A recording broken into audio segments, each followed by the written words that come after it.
ठीक है, अपना थर्ड वीडियो है भाई इलेक्ट्रोमैग्नेटिक इंडक्शन का। इसमें हम लोग डिस्कस करेंगे types of question involving Faraday's law. तो अभी अभी तुम पढ़ के आ रहे हो कि फैराडेस लॉ क्या होता था, क्या होता था। EMF induced in conductor is equal to is equal to rate of change of flux with respect to time। ठीक, और टू बी प्रिसाइज नेगेटिव लिखना चाहिए, negative rate of change of flux with respect to time. तो EMF का value क्या, minus d phi by d t. अच्छा, पिछले के पिछले वीडियो में तुमने फ्लक्स डिफाइन किया था, तो फ्लक्स की कितनी डेफिनेशन लिखे थे, बी डॉट ए। ठीक, बी डॉट ए। तो इसमें टाइप वन पे कुछ वेरियस टाइप्स रहेंगे, उसमें टाइप एक एक करके देखते जाते हैं। ठीक है, टाइप वन,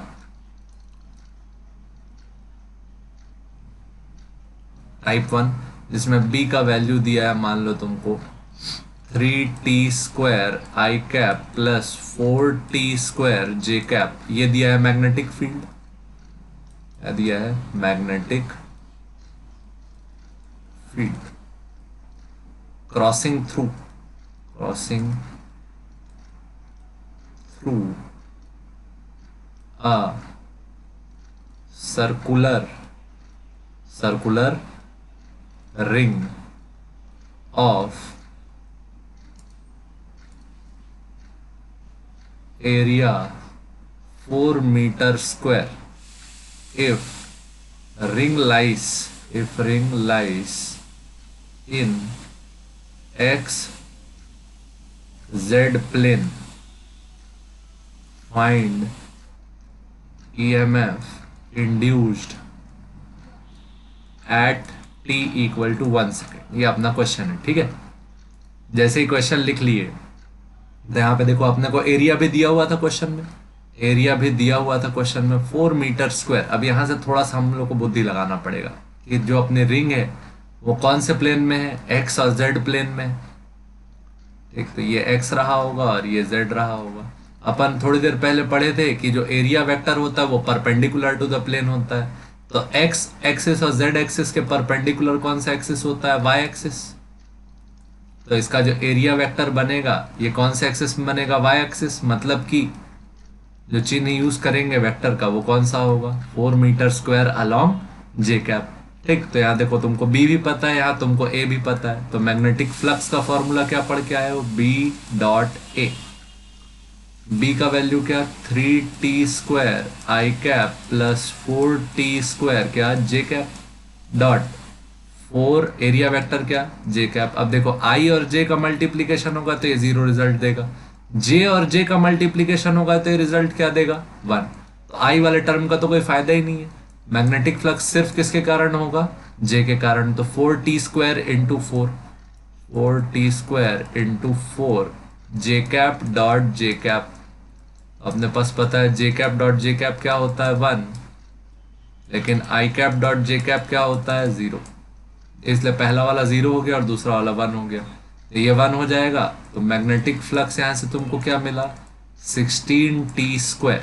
ठीक, मैग्नेटिक फ्लक्स निकल गया। तो अब देखो ईएमएफ निकालने का, इंड्यूस्ड ईएमएफ निकालने के लिए तुम फॉर्मूला लिखे थे E equal to minus d phi by d t. तो E इज इक्वल टू क्या लिखोगे, minus d by d t 16t²। 16 बाहर आ जाएगा तो ईएमएफ का वैल्यू कितना, -16 इंटू 2t। टी का वैल्यू कितना, सेकंड 1। तो ईएमएफ का वैल्यू कितना आया, -32 इंटू टी का वैल्यू 1। तो ईएमएफ का वैल्यू कितना आया, -32 यूनिट क्या, वोल्ट।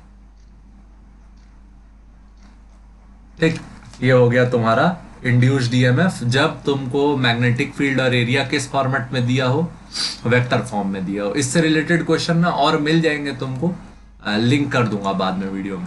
ठीक है, ये हो गया टाइप 1। अब जाते हैं अपन टाइप 2 में। इसको आराम से देख लेना बैक वैक करके।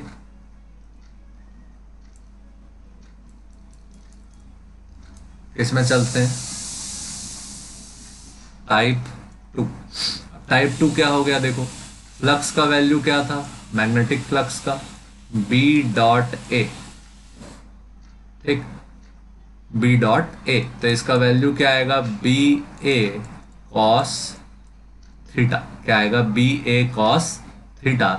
जैसे ये आया तो देखो ईएमएफ को अगर लिखने जाओगे तो क्या लिखते हो, minus d phi by d t, तो यहाँ क्या बना, minus d by d t B A cos theta, ठीक। अब बी ए कॉस थीटा बना तो इसमें टोटल हो सके तो सब कांस्टेंट हो जाए तो ईएमएफ जीरो हो जाएगा, लेकिन एक एक करके वेरिएबल भी हो सकते हैं, तो टोटल कितने केसेस बनेंगे इसके अंदर, 3।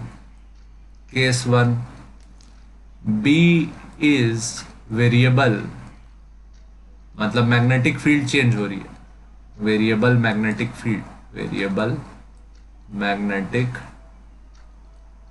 फील्ड, तो यहाँ क्या बनेगा, EMF is equal to A cos theta constant मान ली, ए और कॉस थीटा क्या है, कांस्टेंट, तो बाहर आ जाएंगे, minus A cos theta d B by d t, ठीक।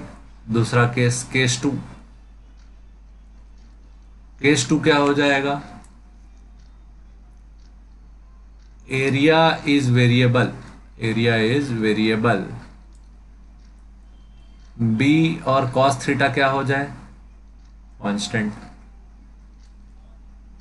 तो ईएमएफ का वैल्यू इस बार क्या आएगा, माइनस बी कॉस थीटा, जो भी कांस्टेंट है वो बाहर आ जाएगा, अंदर क्या बचेगा, d A by d t. ये कब यूज होगा, व्हेन विंग लिख दिया when area of loop changes, इसमें जनरली ना सर्कल वगैरह रहता है, उसका रेडियस चेंज होते रहता है, ठीक है, तब यूज करते हैं। क्वेश्चन ना इसमें लिंक कर दूंगा और इस पे क्वेश्चन ना नेक्स्ट वीडियो में रहेगा, ठीक है। केस 3,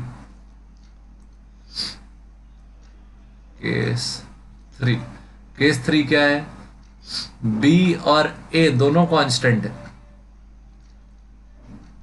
और थीटा वेरिएबल है, तो ना ये केस बहुत इंपॉर्टेंट होता है, इसमें बनता है जनरेटर, हमारे पास क्या बनता है, जनरेटर। लेट्स से थीटा का वैल्यू हम लोग मान लेते हैं ओमेगा टाइम्स टी, क्या मान लेते हैं, थीटा का वैल्यू ओमेगा टाइम्स टी, तो ईएमएफ का वैल्यू क्या आ जाएगा, देख, minus d by d t B A cos omega t, थोड़ी देर में बताऊंगा ये ओमेगा टी क्यों लिखा है, ठीक है। तो बी ए बाहर हो गया, तो ईएमएफ का वैल्यू क्या आया, minus B A d by d t cos omega t, ठीक।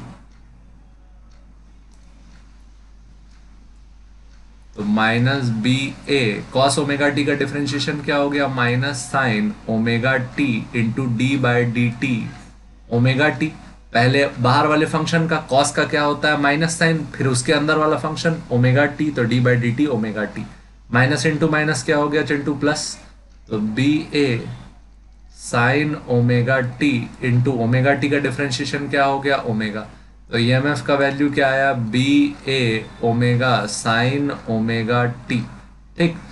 अब let's say number of turns n होते, if there are n number of turns, तो यही फॉर्मूला थोड़ा सा और बढ़ जाता है, E equal to N B A omega sine omega t, ठीक। ये फॉर्मूला याद रखना, ये कब होता है याद रखना, देखो जैसे मेरे पास एक कॉइल है, ठीक है, ऐसे एक कॉइल बना ली, ये कॉइल को इसके एक्सिस के अबाउट मान लो मैं कितने स्पीड पे घुमा रहा हूँ, ओमेगा, ये क्या है, एंगुलर स्पीड, और कैसी एंगुलर स्पीड है, यूनिफॉर्म, तो यहाँ पे एक्सेलरेशन नहीं है, अगर एक्सेलरेशन नहीं है तो जैसे कि डिस्टेंस इक्वल टू क्या होता था, स्पीड इनटू टाइम, वैसे ही एंगल रोटेटेड बराबर क्या हो जाएगा, एंगल रोटेटेड बराबर angular speed into time. Angle rotated किससे डिनोट करोगे, थीटा से, एंगुलर स्पीड को ओमेगा से, और टाइम को किससे, टी से, तो theta equal to omega t इसलिए दिए, ठीक है। इन केस आपके पास एक ऐसा रोटर है जो यूनिफॉर्म एंगुलर स्पीड से गोल गोल घूम रहा है, और ये जनरेटर का कॉन्सेप्ट है, यहाँ पर अब मैग्नेट के पोल्स लगा देंगे तो यहाँ एंगल चेंज होने के कारण लगातार ईएमएफ इंड्यूस होगा, जिसका हम लोग यूज करेंगे। अच्छा, ये तो हो गया कि कब होता है, कितना होता है, B A cos omega t का डिफरेंशिएशन होता है, B A omega sine omega T होता है। ये देखिए अगर ईएमएफ बढ़ाना हो तो नंबर ऑफ टर्न्स बढ़ा देंगे तो अपने पास फॉर्मूला आया N B A omega sine omega T.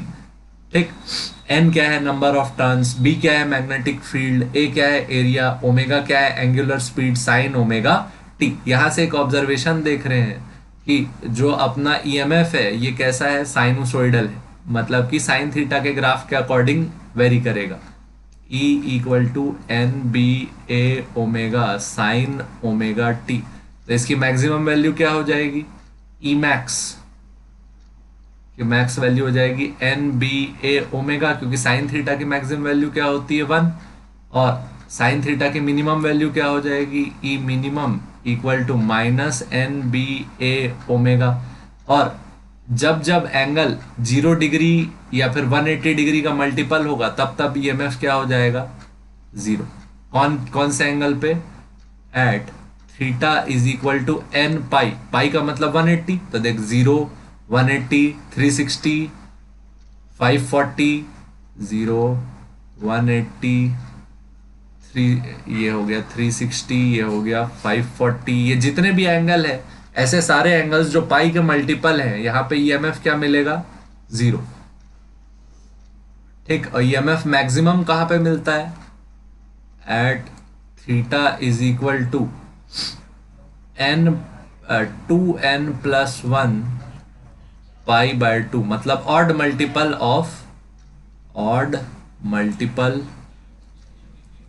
Of pi by 2 पे तुमको क्या मिलता है, मैक्सिमम ईएमएफ, जिसका फॉर्मूला क्या है एन बी ए ओमेगा, और एन पाई यानी कि even multiple of pi by 2, यानी कि पाई के मल्टीपल पे तुमको क्या मिलेगा, 0 180 360 ऐसे पे 0 ईएमएफ। ठीक, ये इतने केस ध्यान रखना। इसके बाद नेक्स्ट वीडियो में ये सारे आर्टिकल्स पे क्वेश्चन रहेंगे। ठीक है।